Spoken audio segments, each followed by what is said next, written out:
Welcome back to Secret of the Ages, and we are in chapter 16 in volume number 5. Chapter 16, volume number 5. And I thank you for coming back to hear the reading of the wisdom that has been documented here for us for this time, so that we can go forward with faith, courage, and boldness to get what we desire and to give to the world something special, a gift that we have within us, to develop this confidence so that we can give it to the world, so that this world can be a better place. Now on with the show. Unappropriated millions. Somebody said that it couldn't be done, but he with a chuckle replied that maybe it couldn't, but he would be one who wouldn't say so till he'd tried. So he buckled right in with the trace of a grin on his face. If he worried, he hid it. He started to sing as he tackled the thing that couldn't be done, and he did it. Edgar A. Guest.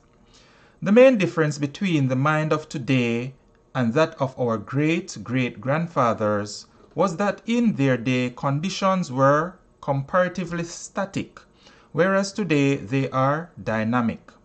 Civilization ran along for centuries with comparatively little change. Most people lived and died in the places where they were born. They followed their fathers' avocations. Seldom, indeed, did one of them break out of the class into which they had been born. Almost as seldom did they even think of trying to. No wonder, then, that civilization made little progress. Today, we are in the presence of continual change. Men are imbued with that divine unrest which is never satisfied with conditions as they are, which is always striving for improvement. And thought is the vital force behind all this change. Your ability to think is your connection or connecting link with universal mind. That enables you to draw upon it for inspiration, for energy, for power.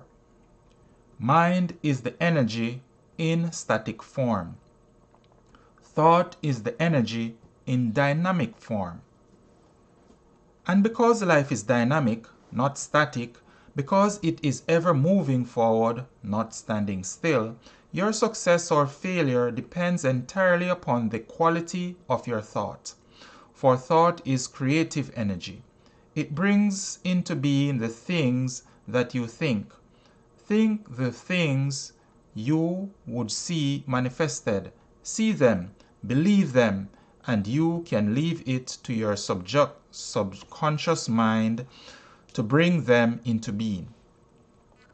Your mind is a marvelous storage battery of power on which you can draw for whatever things you need to make your life what you would have it be.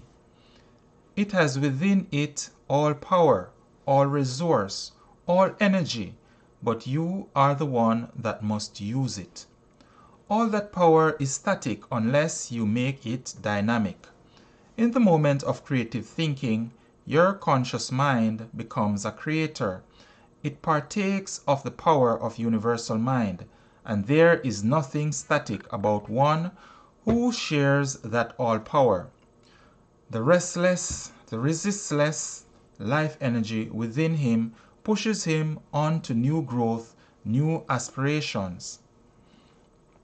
Just as the sap flowing through the branches of the trees pushes off the old dead leaves to make way for a new life, Just so you must push away the old dead thoughts of poverty and lack and dis-ease before you can bring on the new life of health and happiness and unlimited supply. This life is in all of us, constantly struggling for an outlet. Repress it, and you die. Doctors will tell you that the only reason people grow old is because their systems get clogged. The tiny pores in your arteries get stopped up. You don't throw off the old.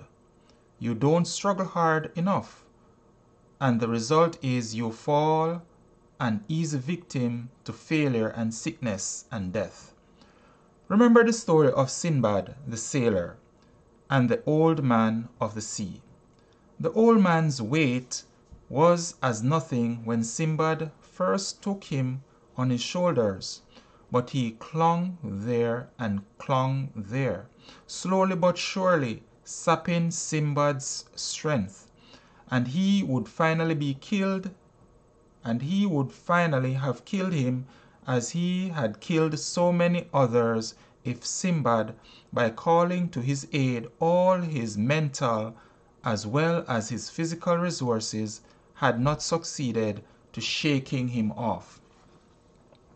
Most of us have some old man of the sea riding us, and because he clings tightly and refuses to be easily shaken off, we let him stay there, sapping our energies, using up our vitality, when to rid us of him it is only necessary to call to our aid all our resources, mental as well as physical, for one supreme effort.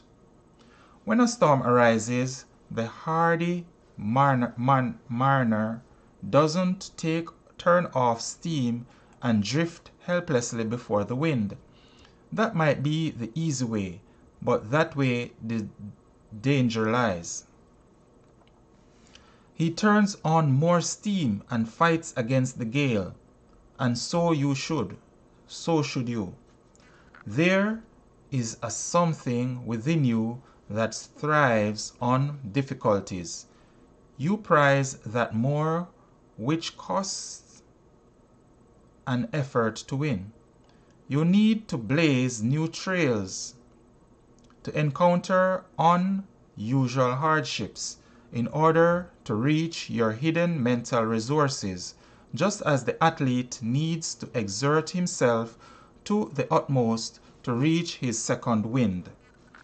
Have you ever seen a turtle thrown on its back? For a while it threshes around wildly, reaching for something outside to take hold of that shall put it on its feet.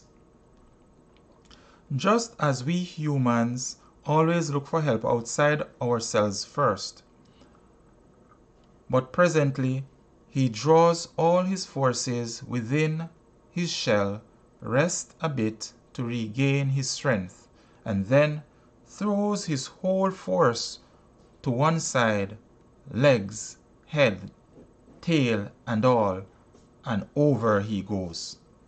So it is within us.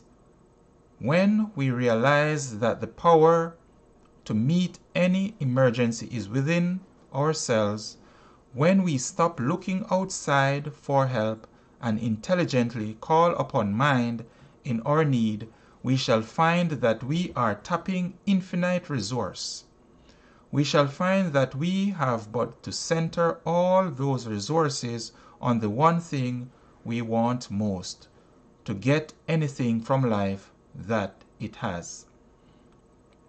As Emerson put it, when we once find the way to get in touch with universal mind, we are owner of the sphere, of the 7 stars and the solar year, of Caesar's hand and Pluto's brain, of the Lord's Christ heart and Shakespeare's strain. And there you have it. another great video, another great audio. Be sure to listen again, share it with one other person, and if you have gained at least one thing from this video, be sure to subscribe, and I'll see you on the next video.